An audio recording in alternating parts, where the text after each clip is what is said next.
The Dell Technologies summer sale event is on with limited quantity deals on top tech.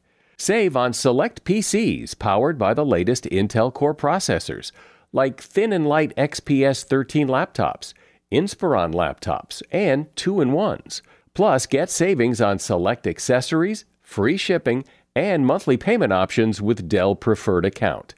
It's the perfect season to power your passions during Dell's summer sale event. Save today by calling 877-ASK-DELL. That's 877-ASK-DELL. Offered to U.S. residents by Web Bank, who determines qualifications for and terms of credit.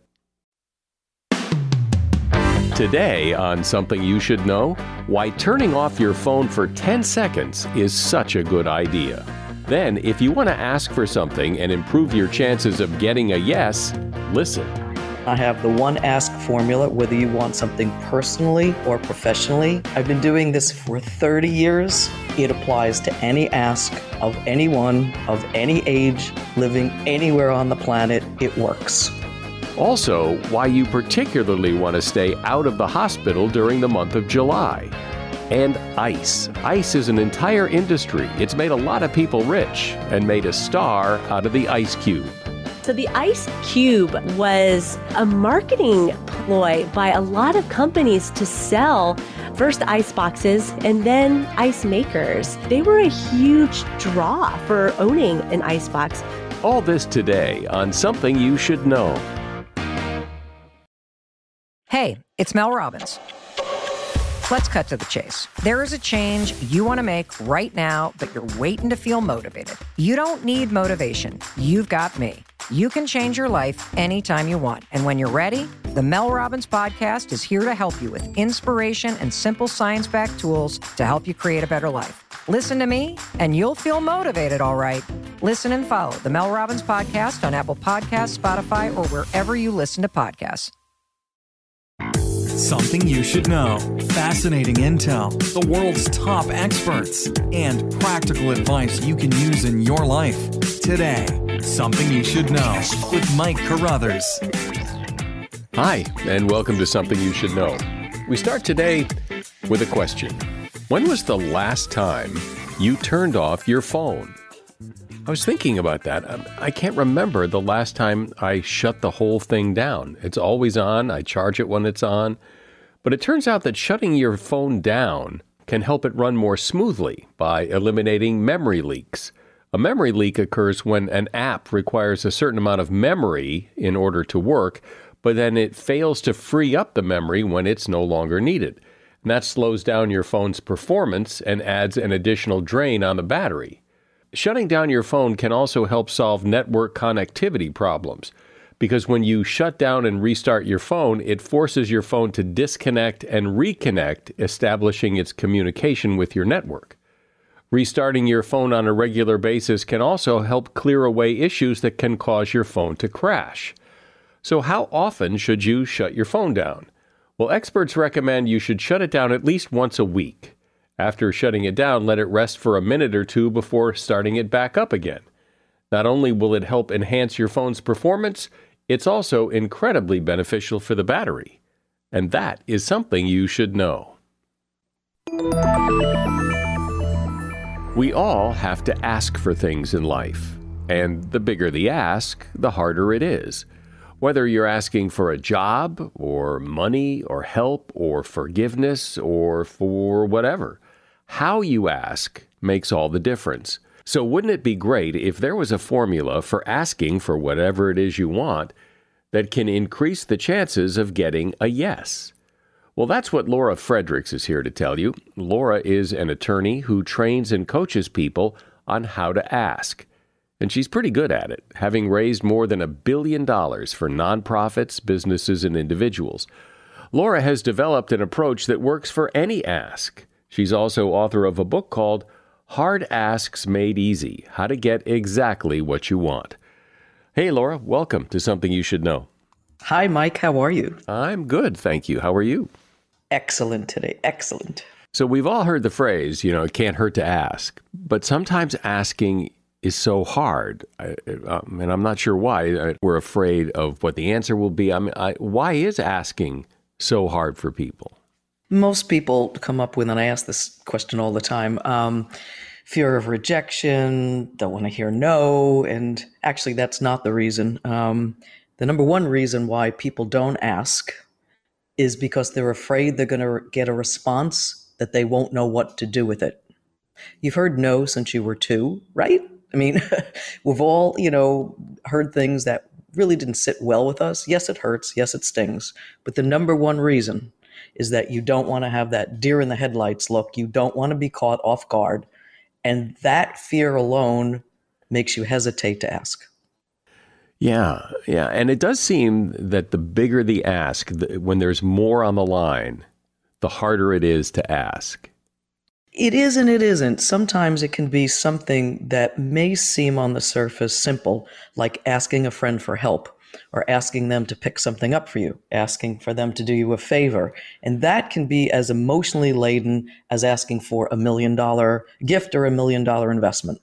Well, that advice that you hear, that it doesn't hurt to ask, on some level seems to make sense, because if you don't ask, you'll never know. But it also has to have something to do with how you ask. And so that's why I have put organization, structure, and focus to the ask in an area that's always been left to luck, chance, and time. And we need that structure and organization. Why? Because what are the reasons we typically mess up the ask? A lot of reasons. Number one, you overtalk the ask. So my formula is, in any ask situation, you talk 25, they talk 75. Okay? When you have that balance, you're going to hear more about what the person is really interested in, and then you can find a way to grab that conversation and turn it in the direction that you want. So that's number one. Number two is, people don't keep it simple. And I have the one ask formula, whether you want something personally or professionally. And the one ask formula is 2 sentences and a question. So give me an example of how that would work. Someone to be on your show. Someone really important to be on your show. Yeah. Okay. So yeah. How about that? Right? Let's make it real. I'm all about making it real in present time. So it's 2 sentences and a question at the moment of the ask. Okay. And I'll use, you're asking me. Laura, I am very much interested in having you on the show, and I know how busy your schedule is. Sentence number 1. Sentence number 2, we've had so many requests for this topic. I think you're the ideal person to be interviewed by me. Sentence number 2.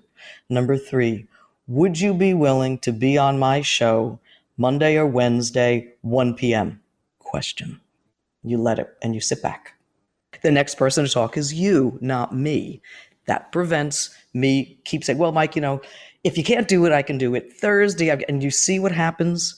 People keep talking. At the end of this, people have no idea what they're being asked. So use the 2 sentences and a question, and the question makes you be quiet and the decision maker to speak next. Now, people might think, though, I haven't given you enough information or enough reasons why you should say yes, so maybe I should keep talking and telling you all the great things that will come your way if you're a guest on this show. You're saying not to do that. Not to do that. You know why? And here's one of my favorite phrases. The ask is a conversation. It is not a confrontation. When you think about asking, you're inviting conversation. My question is exactly that, Mike. Well, how many people do you have? Oh, well, in general, I interview 3 a week. Does my topic fit in to what your normal listeners look? Absolutely. And you see, we're talking about it, and we're going to get to yes. Not necessarily, though, right? And we could get to no. It could get to no, and I could say, I'm not interested. Now, whenever you hear something that sounds like no, or it is not a yes, your only job is to find out the why. I can't tell you how many people ask, they take the answer, they go away, they go on to somebody else. You're never going to learn unless you get to the why. Does it matter what you're asking for as to how you approach it, or is every ask follow that formula regardless of whether you're asking for time or money or whatever you're asking for? Excellent question. I've been doing this for 30 years. It applies to any ask of anyone, of any age, living anywhere on the planet. It works. Sometimes, though, it isn't as simple as a yes or no. You get, it may be, I got to check my schedule, or I'm not really sure. Things get muddy. And so how do you deal with that? Great. And we want muddy sometimes. And that brings me to your preparation. There's Laura's 5 laws on asking. We're going to go through it because number 4 is exactly where you're going. Okay? So with any ask, any help, money, recognition, forgiveness, be on a show, do a favor, change your travel plans, whatever it is, here we go. Number 1, know exactly what you want with numbers and dates. Many people just ask for something without a number and date. So here's my thing. What difference does it make if I'm on your show next week, next year, or 10 years from now? Okay? Every ask, specific amount, specific date, know exactly what you want. Number 2, which I love, this is my favorite part, and I think knowing you a little bit and researching you, you're going to love this. Write, the old-fashioned way, write or type 15 things you think I'm going to say to your ask. Okay, so let's use a scenario. I don't have the time. This doesn't fit in. I have to look this up. Why did you want me?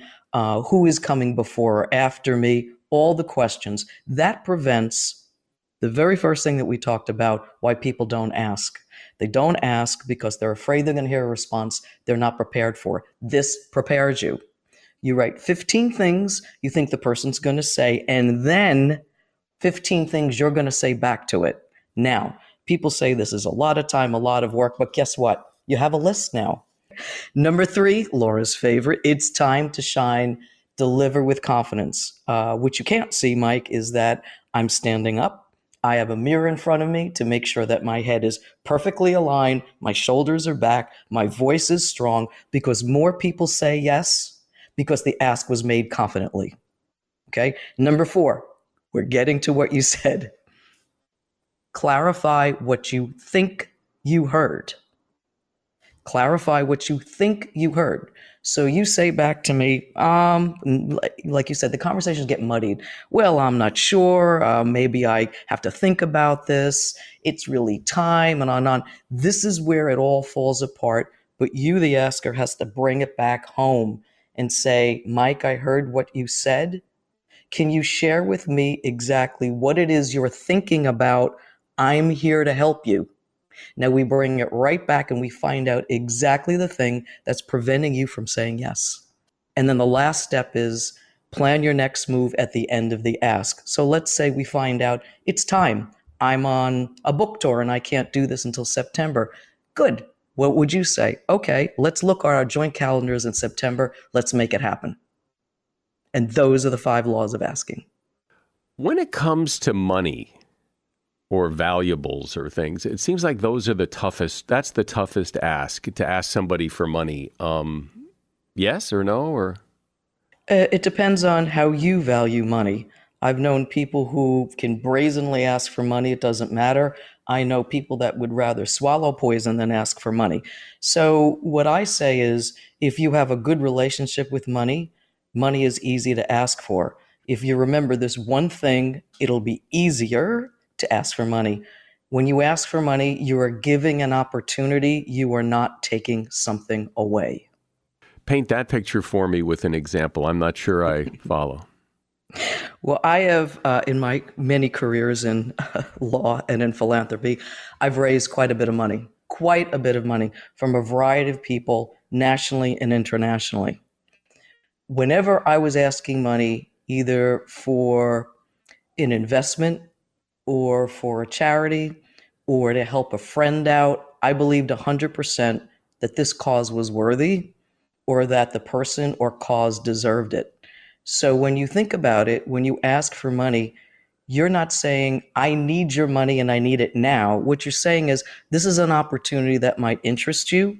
Are you interested in investing? Are you interested in giving? Are you interested in buying? I just want to know, because this is an opportunity for you. You can say yes, you can say no. We're talking today about how to ask for anything. And my guest is Laura Fredericks, author of the book Hard Asks Made Easy, how to get exactly what you want. US Cellular is introducing Us Mode. It's like airplane mode, but for people. It's a way to set up your phone so it doesn't get in the way of people really being with each other. Block distractions and make way for real connection. Give it a try. Visit US Cellular in-store or online, and they'll help you set your phone to Us Mode free, even if you're not a customer. Built for superior 5G connection and real human connection.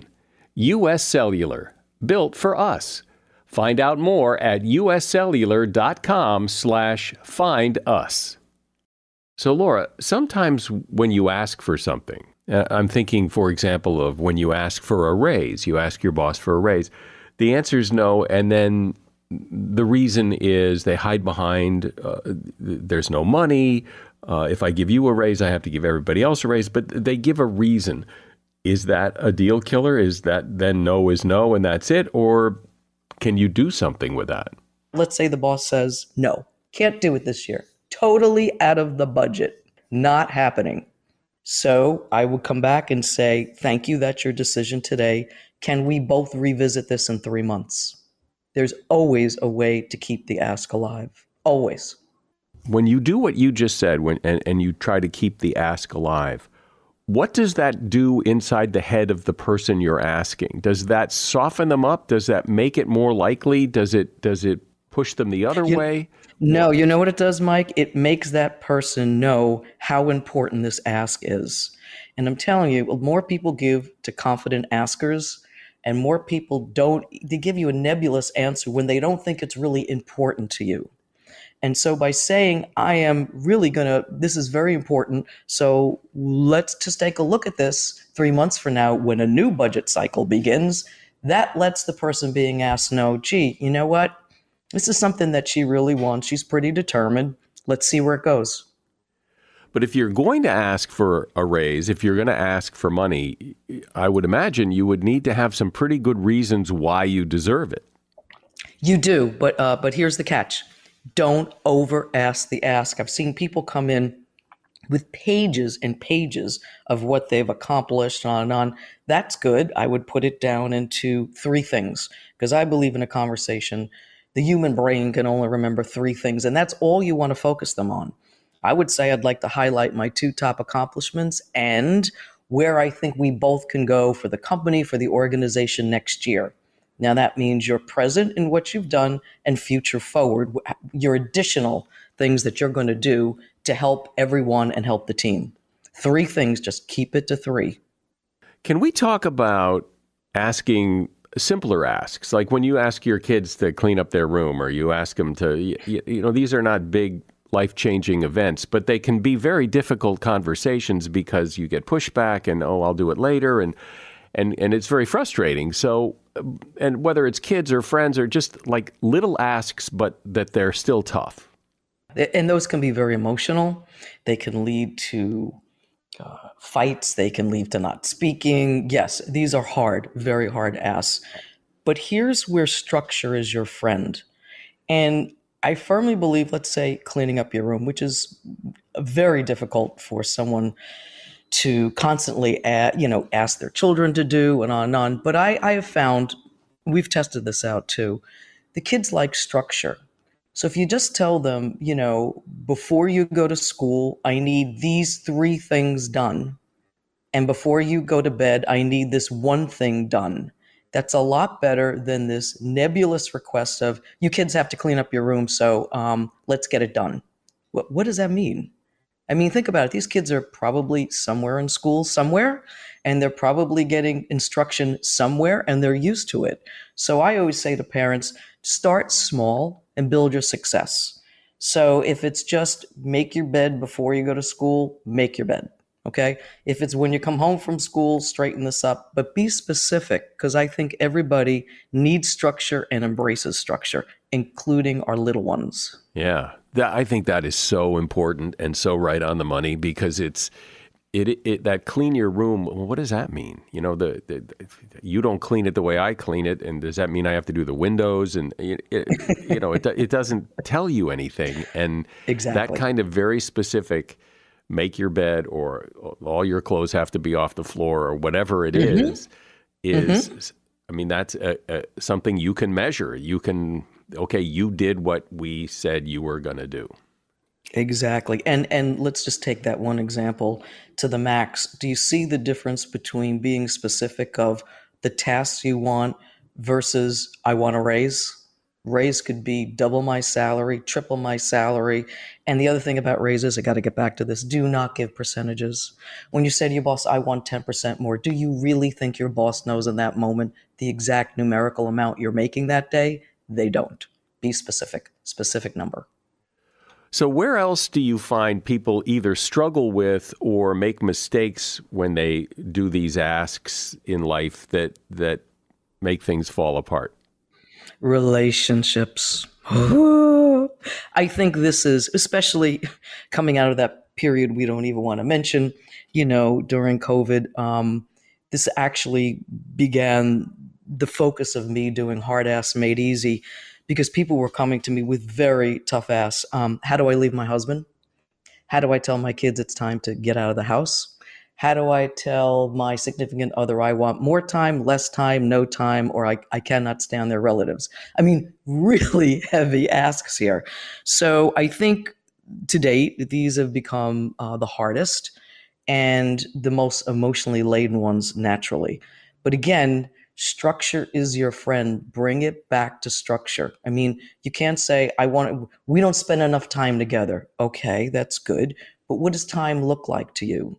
So maybe it's, can we agree that by Wednesday night, we'll decide what we're going to do together Saturday, and Sunday we can go our own way. Now, isn't that a lot better than you don't spend enough time with me?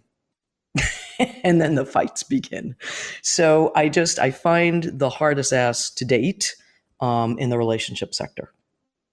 Yeah, because there's so much going on underneath the ask, that so much water under the bridge that it can be, you're not really asking for that. You're trying to fix the whole thing. Right. And the two, what I call my two tempters, come in expectations and assumptions.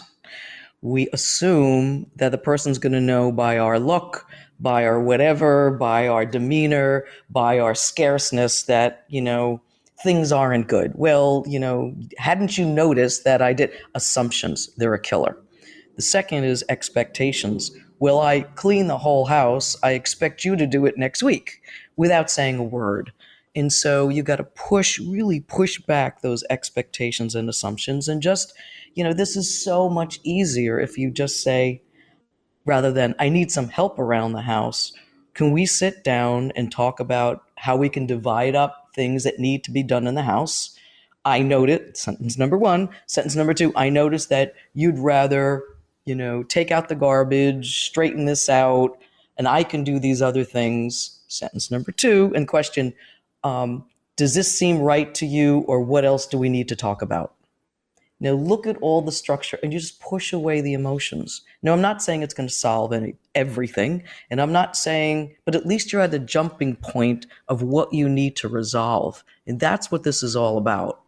One of those asks that is seemingly difficult is to ask for help, because, well, I don't know why it's hard to ask for help. I guess you don't want to appear like you're needy or that you can't do it yourself or whatever, but why is it so hard to ask for help?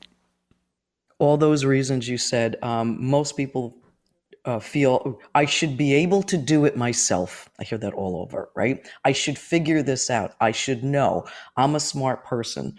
I get this I live in the West Village in New York, and I get this with directions all the time. I cannot, I live next to a metro stop. I can't tell you how many people are on their phones with the map trying to find the metro stop, which is literally behind them, and and there's 1,000 of us walking by to the metro stop. And instead of asking one of us, they're going to twirl around with their phone until they find where the arrow goes. And I always just say to them, why didn't you ask for help? It's like, oh, but it's right here. I said, well, yes, it is. It's right here behind you. So asking for help just brings back those feelings of inadequacy. Okay. But there's a lot of times when things are just beyond your control, beyond your capacity, that you simply do need to ask for help. And I find asking for help ranks way up there as some of the really, really hard asks to make. And yet, think about the times when people ask you for help, how good it makes you feel. I mean, you don't feel that people are idiots for asking. You think, well, I'm glad they asked. I'm happy to help. It can actually create a bond between people. People aren't thinking when you ask them for help what you think they're thinking. Exactly. And studies have been done that when you ask for help and then you've given it, the satisfaction level, the confidence level in yourself soars. And I always say to people, if they hesitate to ask for help, think of how many times you traveled nationally or abroad and some stranger helped you or you asked for help. You're right. You instantly have this bond. You might even stay friends with them because, there's something that you needed and it was just too difficult. Could you have stayed there forever and figured it out? Probably. Was there a language barrier? Probably. But to say, can you help me? I need to go here. Or even just a recommendation for a restaurant or something. It's like, no, I have the guidebook. I should know. And, I figured all this out with Open Table. But I just, it gives people pleasure when they're able to help you. And when you begin with that, I think asking for help lessens the difficulty in asking for it. Just seems to the edge goes off of it, and you feel more confident and more ready to make that ask for help. When I hear you say it, it's like, well, of course, that's how you do it. And it's like, the example you gave of someone saying, I need more help around the house. That is like the perfect example of what the problem is it doesn't say anything, but it sounds like it's saying something. Mm-hmm. And that's why I say add structure. That's why I put the 5 laws down. Exactly what you want with numbers and dates. That is structure. Structure is your friend. And when you're clear, people know how to answer you. When you're not clear, you're probably going to get no answer or you're going to get into a fight. Well, everyone's heard the phrase, it's all in how you ask, but nobody knows how to ask. But now we do because you've explained how to ask. I've been speaking with Laura Fredericks. She is an attorney and author of the book, Hard Asks Made Easy, How to Get Exactly What You Want. There's a link to that book in the show notes. I appreciate you being here. Thanks, Laura. Pleasure to be on here. Thank you. An honor to be asked to be on your podcast. Most days, maybe not every day, but most days, you probably have some interaction with ice. In a drink, perhaps, in your freezer, maybe ice on your windshield on a cold winter morning. Maybe you put ice on a sore shoulder. Ice has long been a part of our lives, but not as long as you might think. Still, it's hard to imagine life today without ice. And here to tell the story of ice and how humans have tamed it and used it is Amy Brady. She's the executive director of Orion Magazine, and she's author of a book called Ice, From Mixed Drinks to Skating Rinks, A Cool History of a Hot Commodity. Hi, Amy. Welcome to Something You Should Know. Hi, Mike. Thanks for having me. So normally when you ask people, what topics are you interested in, seldom does the topic of ice come up. So how is this? How did you get interested in it? Why is it a topic you wanted to look at? Yeah, I've always been interested in ice from an environmental standpoint. I'm a lifelong environmentalist and I care a lot about the fact that we're losing ice at our planetary poles.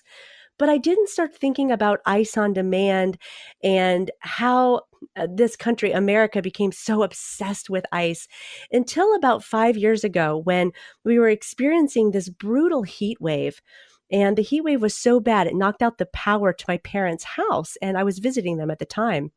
So we piled into their car, we drove to a nearby gas station that was operating on a generator, and I filled a cup with ice to try to cool down. And the more and more I thought about it, the more I started to think, well, how did I even know ice was here at a gas station? I didn't even think, I just knew. Now, I've traveled enough abroad to know that that is not the case anywhere else in the world. Only in the United States could you go to a convenience store or a gas station and just know that ice is going to be available. And when did ice, as you look back, when did ice become like a thing rather than just, something that's in many ways a nuisance? But when did people go, hey, wait, we can do something with this? It's funny, our obsession with ice is only about 200 years old. It can be said to have begun in 1806 when a wealthy Bostonian named Frederick Tudor landed on the idea to start carving large blocks of ice out of his Massachusetts lake and sell them to people living in warm climates around the world for a profit. Most of the people in his social class thought he was a madman for even thinking of the idea because nobody had ever shipped ice long distances before. But he figured out how to do it. And he started bringing ice to these warm places where, through a lot of work on his part, he got them to accept the substance into their everyday lives, and they became crazy about it. All right. So how do you ship ice long distances when you don't have refrigeration freezers to keep it cold? Well, Tudor made a lot of questionable business decisions, but he was a pretty smart man. And what he noticed is that the ice that was kept in his ice house. Now, side note, an ice house is basically a large well that's dug about, 10 to 15 feet in the ground, where ice can be kept year round if it's packed properly. And what he noticed is that properly packed ice, even in the summer months, can withstand, heats above ground, into the 80s and 90s. And to pack it properly, you just have to make sure that there isn't a lot of room between the blocks so that air can't get through it, because air does expedite melting. Ice blocks were usually packed in sawdust and straw, which also helped to ward off some of the heat. And the blocks were elevated so they weren't sitting in their own meltwater, which also sped up heating or sped up melting. So he basically recreated the conditions of an ice house in the cargo hold of a ship. And when he sailed as far as the Caribbean, he managed to make it with about 2/3 of his cargo still frozen. And so what did those people who didn't have ice before, what did they use it for? What was it? It probably wasn't for cocktails, so it must have been just to keep cool, or what was it used for? Well, this is the funny thing. It actually at first was used for cocktails, because here's the thing that sparked the American obsession with ice. It was an outrageous marketing plan. And the reason why Tudor had to launch this marketing plan is because when he first brought ice to these warm climates, to places where ice rarely, if ever, formed naturally, people had no idea what to do with it. They hadn't even seen the stuff, so they didn't know how to, make delicious treats with it, or how to use it to reduce swelling from an injury or anything like that. So in order to get people to buy the ice that he wanted to sell, he went to the local bartenders and baristas, and he said, I'm going to give you some of this weird frozen wet substance for free if you let me show you how to use it to make the most delicious things. And let me tell you, as a fan of an old fashioned, I can say you can't argue with a drink on the rocks.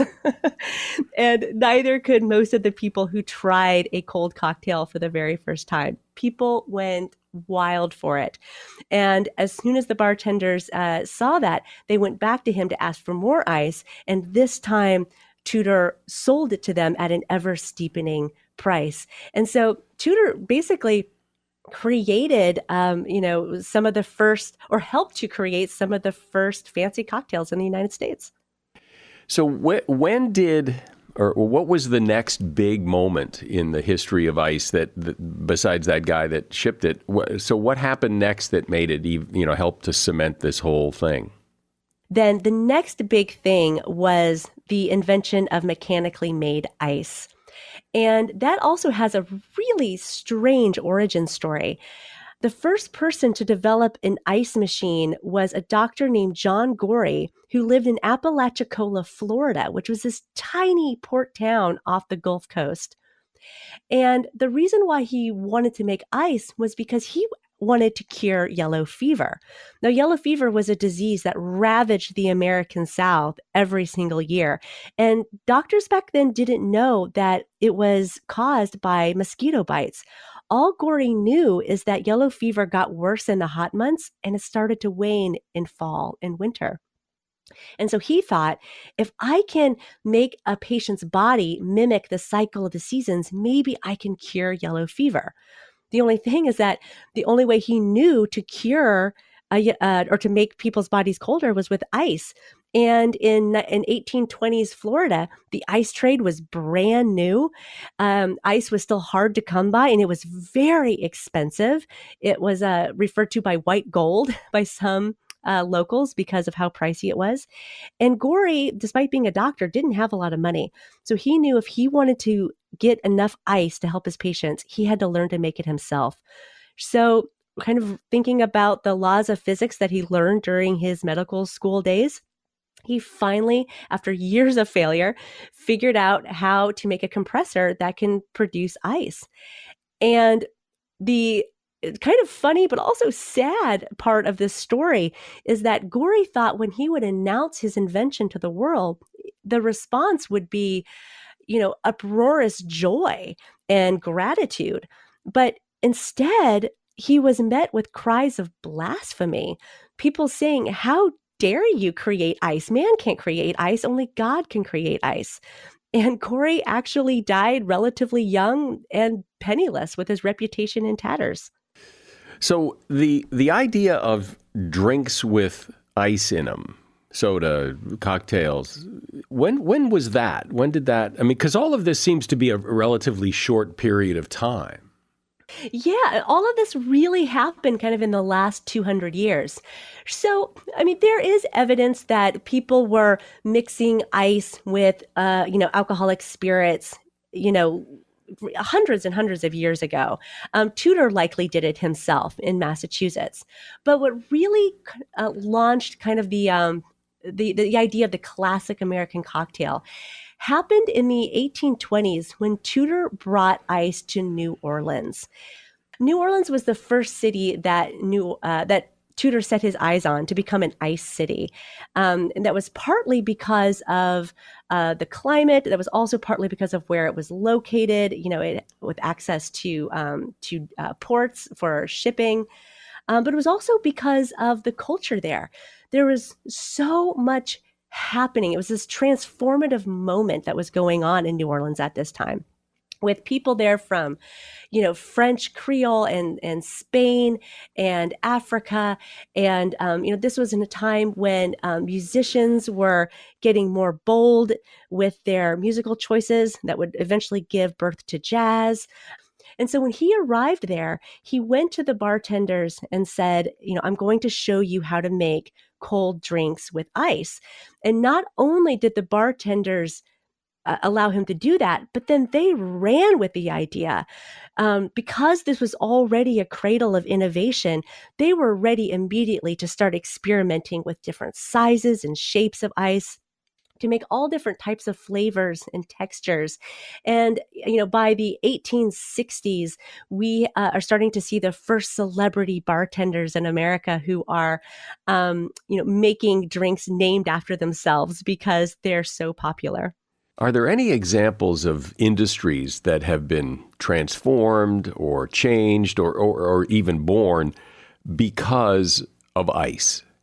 So, for example, the fishing industry it exists because of widespread uses of ice. Until ice was able to be shipped, far long distances, fish was just eaten at the coast because there's nothing worse than eating spoiled fish.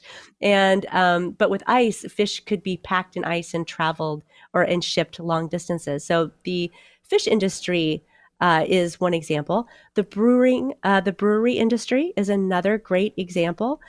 The American beer, like Budweiser, Anheuser-Busch, Miller Lite, these are all forms of lager, which is a type of beer that can only be brewed at cold temperatures. And ice allowed that brewing to take place, and then it allowed bottles of lager to be shipped as well. And so we can thank ice for the fact that we can now buy Budweiser at almost any grocery store in the country. But perhaps one of the most interesting industries to happen because of ice is the convenience store. So going back to kind of the late 19th century, there was a mechanical ice company in Texas called the Southland Ice Company. And this was a very large company. It had ice stores across the state. And people would stop at these places, usually on the way to run other errands, kind of like the way we stop for gas today, to pick up blocks of ice to put into their ice boxes.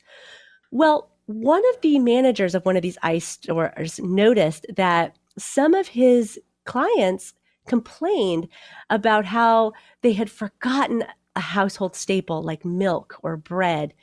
And so he started to stock those things. And then people started going to the ice stores instead of the grocery store to pick up the staples. Then they started installing fuel pumps, because if people are going to be stopping to pick up the ice and kitchen staples, they might as well fuel their car as well. This model of ice store became so popular that the Southland Ice Company expanded its hours and then eventually rebranded itself to be named after those hours. And the 7-Eleven was born. Isn't that interesting? And so 7-Eleven basically started as an ice store. That's right. It was an ice store. How expensive was ice? If you wanted to go buy some ice, was it much more expensive back in the day when they were harvesting it in lakes and shipping it across the country? It sure was. In the very early days, ice was very much a luxury. It was expensive to ship and it was expensive to store. After the rise of mechanically made ice, the cost of a block of ice started to come down to the point where most Americans could afford it. And then, of course, today you can go to the local convenience store and buy a bag of ice for $2. When people had ice boxes where the ice would be delivered and you'd put it in the box to keep things cold, how did that work? That the ice just didn't melt in a couple of hours or over the course of a day and just disappear? Or is that what happened? Ice usually lasted about a week.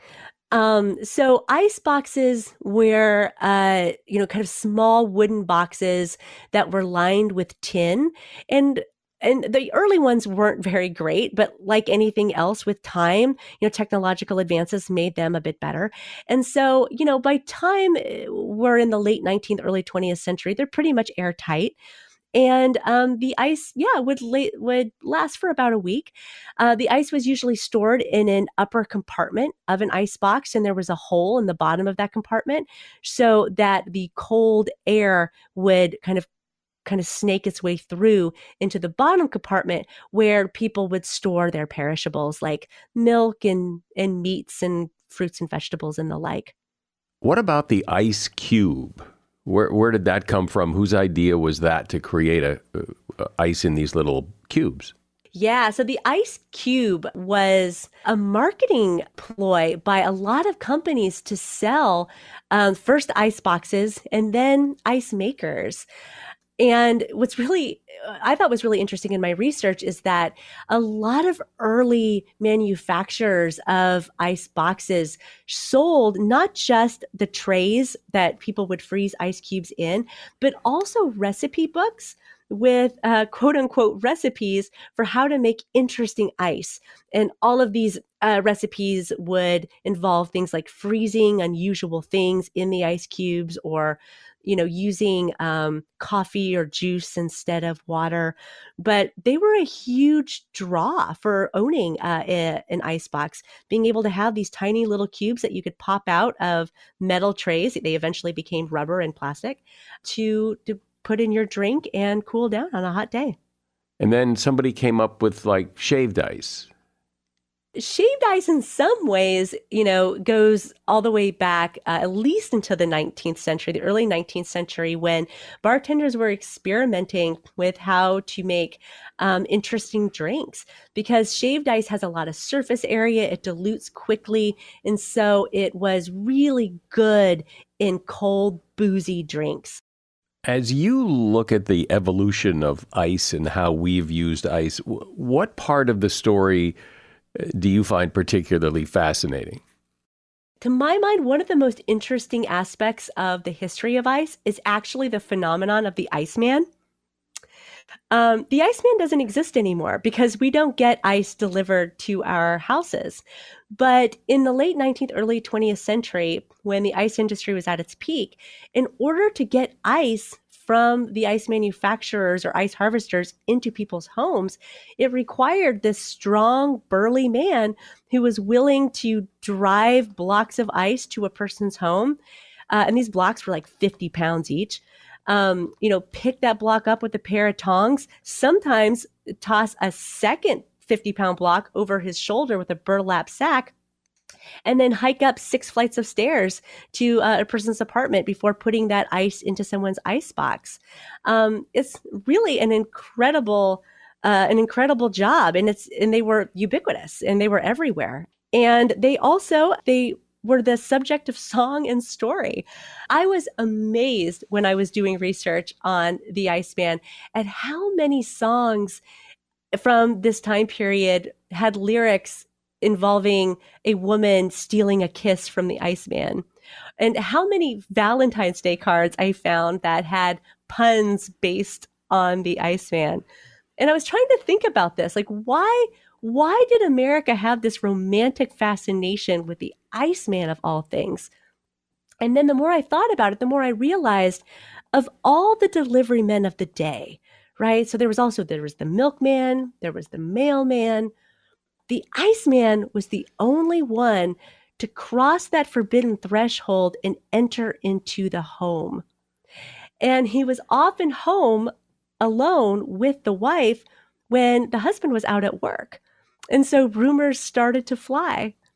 And what also is interesting is that this obsession, or I would even say anxiety about the Iceman, seemed to peak during the World Wars when many, many men were overseas, fighting for this country. And I can't help but think of that 1930s song that was popularized by Ray Charles, I think in the 50s or 60s, with lyrics that say something like, "I'm moving to the outskirts of town and I'm going to buy my woman a Frigidaire." Just to get rid of that icebox and the Iceman altogether.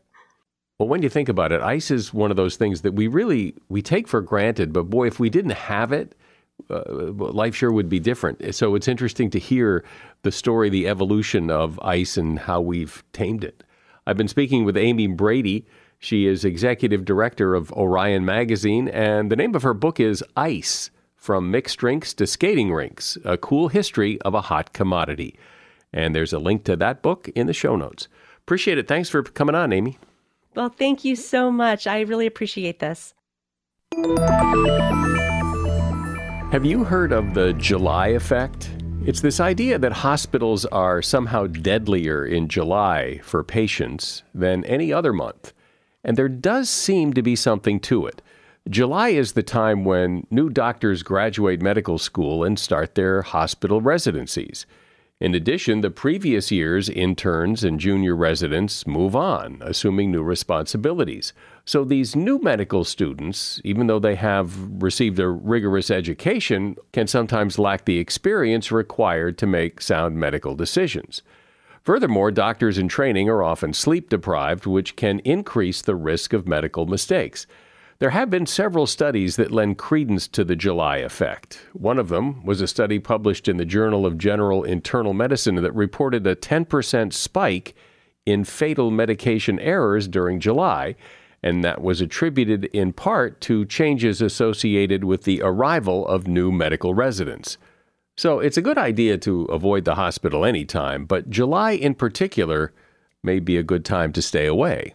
And that is something you should know. I'm sure you know somebody who would enjoy this episode as much as you did. So please share it with somebody, let them give a listen, and hopefully they'll become a regular listener. I'd really appreciate it. I'm Mike Carruthers. Thanks for listening today to Something You Should Know. Movies, TV shows, books, podcasts, and more. It's What Women Binge with Melissa Joan Hart and her friend Amanda Lee. If I'm going to be an actress one day, which I don't think I will, I want to be on. You want to be? Doesn't everybody want to be at some point? I don't know. Really? Says the girl who's done it her whole life. But I would want to be on one of those shows where you get to keep the wardrobe. Well, you have to steal the wardrobe. Let's be clear about this. I have my Motorola's and my free Disney entrance and tour guides. Those were my perky things. What Women Binge, wherever you listen.